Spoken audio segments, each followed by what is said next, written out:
আল্লাহ তাআলা আকাশ জমিন সৃষ্টির শুরু থেকেই আল্লাহ তাআলা মাস হিসাবে ইসনা আশারা অর্থাৎ 12টি মাসের কথা আল্লাহ তাআলা বলেছেন। এই 12টি মাসের মধ্যে 4টি মাস হচ্ছে আল্লাহ তাআলার কাছে সবচাইতে দামি এবং সবচাইতে সম্মানিত মাস।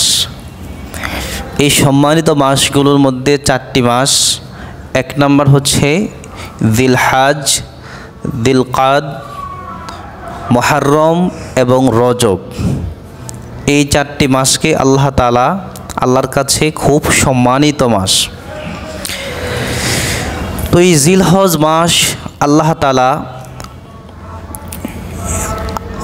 আমাদেরকে দিয়েছেন। বর্তমানে জিলহজ মাস চলছে। তো জিলহজ মাসের অন্যতম যেই ধর্মীয় রীতিনীতি বা কার্যক্রমগুলো থাকে মুসলমানদের, সেটার মধ্যে ইসলামের চতুর্থতম রুকন যেটাকে বলা হয় অর্থাৎ হজ।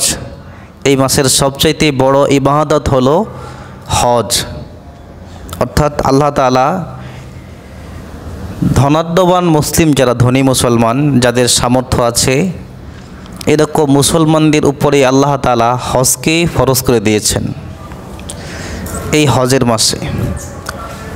আর হজ হচ্ছে আল্লাহ তাআলার এমন একটি ইবাদত, যদি কোনো মানুষ একবার হজ করতে পারে, যদি তার হজটি কবুল হয়ে যায়, তাহলে আল্লাহ তাআলা ওই ব্যক্তিকে হজ শেষ হওয়ার সাথে সাথে আল্লাহ তাকে মাসুম করে দেন। সুবহানাল্লাহ।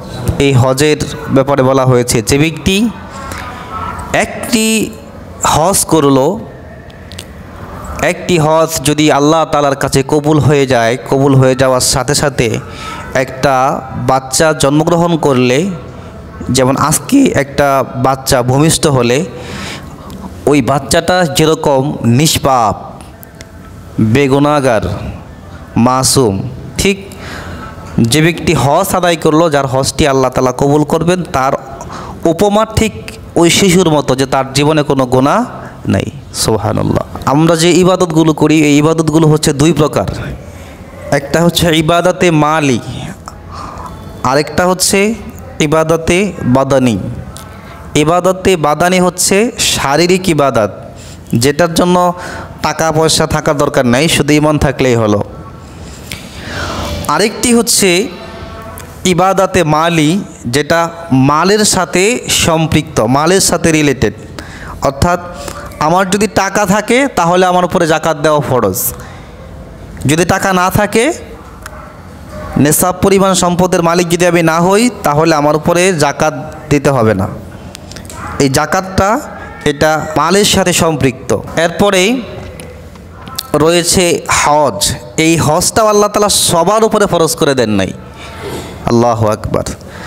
যদি আল্লাহ সবার উপর ফরজ করে দিত, তাহলে আমাদের যাদের যাওয়ার তৌফিক নাই, যেমন এখন হজ করতে গেলে প্রায় 10 লক্ষ 12 লক্ষ টাকা লাগে এখন।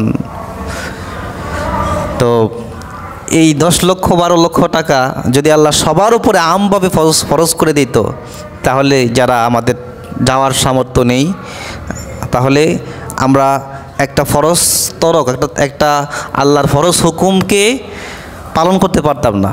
এই জন্য আল্লাহ তাআলা অত্যন্ত দয়া করে, মায়া করে আল্লাহ এটা সবার উপরে ফরজ করেন নাই, এটাকে আল্লাহ জেনারেলাইজ করেন নাই। এটা আল্লাহ তাআলা আমাদের জন্য খাস করে দিয়েছেন। অর্থাৎ যাদের সম্পদ আছে, সম্পদশালী ব্যক্তিরাই কেবলমাত্র হজ করবে। এটা আল্লাহর বড় ইহসান আমাদের প্রতি।